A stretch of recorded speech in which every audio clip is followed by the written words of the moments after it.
Alright, I'm going to tell you a little bit about this charging system, which is meant for electric cars. So here you have a standard IEC connector, which is used throughout Europe for most electric cars. So basically you plug in the car like this and it starts charging. Okay, well, that is pretty straightforward. It happens with any charging system.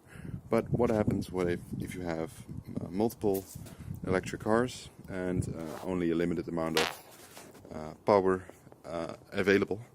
So if your power distribution box, for example, only allows you to have 25 amps of output, you need to do something, because charging two cars simultaneously might actually trip your power circuit, your breaker.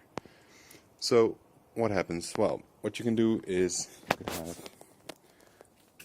as you can see here, you can have multiple systems. I'm going to walk you through this.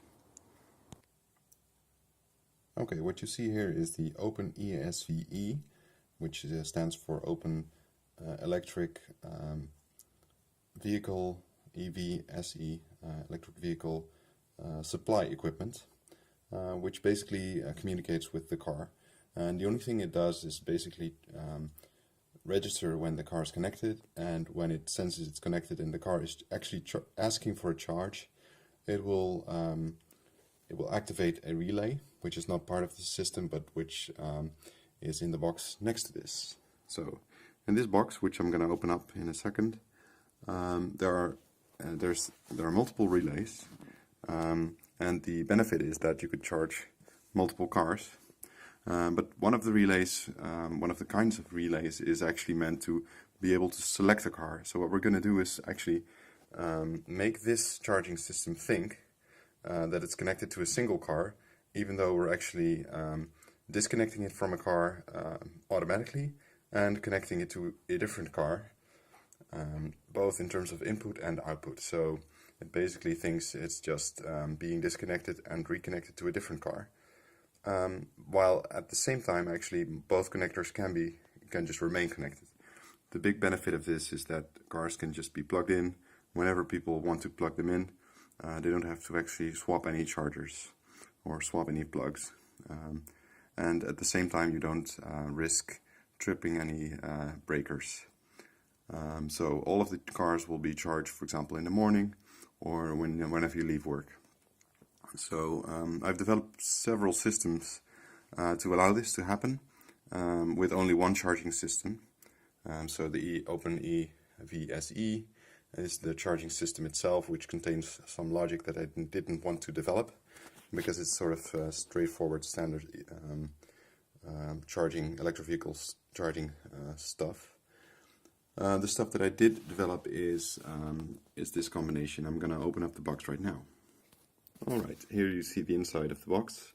It is a bit messy, but in general it works like this. So there's three-phase power coming in. It's going into this power meter, and when it exits the power meter, it's going into these connectors, where basically you have a bunch of wires that are just merged together. Well, what happens next is power enters this relay, and this relay is being controlled by OpenESVE, but not directly, because the OpenESVE goes through this system that I made myself. Well, here's a little circuit board. It contains two relays. The relays connect inputs of the car to OpenESVE, which is a galvanic connection, which allows the car to communicate bidirectionally with the OpenESVE system through a single wire, the pilot signal. Then this is just a little power supply for multiple systems, and then this is the system that contains, I would say, most of the intelligence to allow you to, let's see if we can see the screen. Yeah, we can see the screen, but just barely. Let's see. Let's make it a little bit darker. Here we go. Okay, this is the user interface. It is controllable through web. So basically it's Ethernet connected, as you can see here. So you can control it over the network. The other way to control it is directly through these switches or these buttons. And what you can do is you can select either that you want a primary car being charged, or a car being charged primarily. And then the other thing you could do is decide not to charge just a specific car, but to basically just load balance. And so I'm having trouble. Yes, here we go. So what it would do in this case is you would be able to select A or B as the primary car to charge, or you could say I want it balanced, and so charge both of them 50-50, so half the time basically. And then there's a little bit of configuration where you can see, for example, the IP address that this charging system currently has, which is fairly minimal, but it's just a start. So the other thing it displays is the amount of current and amount of power output that the system is now offering. And so this is the wattage, so it's about 11 kilowatts, which is the maximum for a 16 amp breaker with 3-phase. Okay, that's a general walkthrough. There's a whole lot more to tell you, but this at least shows you some. On the other side, because this controls actually this relay, but there's another one on the other side. Here, where you see this other cable, this cable is connected to another car, and this is just the same relay. So it gets its power and its control signal, both from this box. What you see here is a circuit diagram which will highlight how the system is set up. So there's a black section, which are the actual power conducting wires for 3-phase through 230 volts power.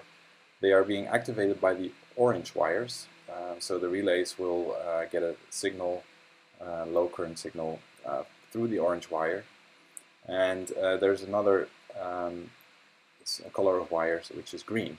So the green wires are for connecting the communications between car and OpenESVE.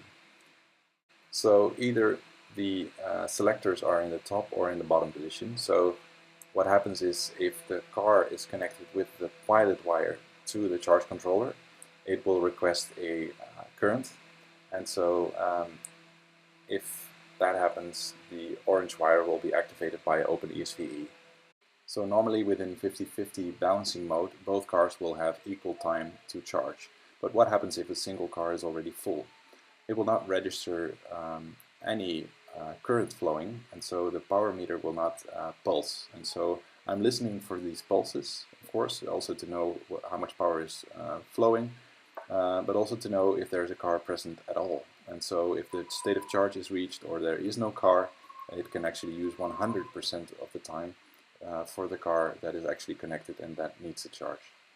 So this means the power is only shared with cars that are actually requesting a charge.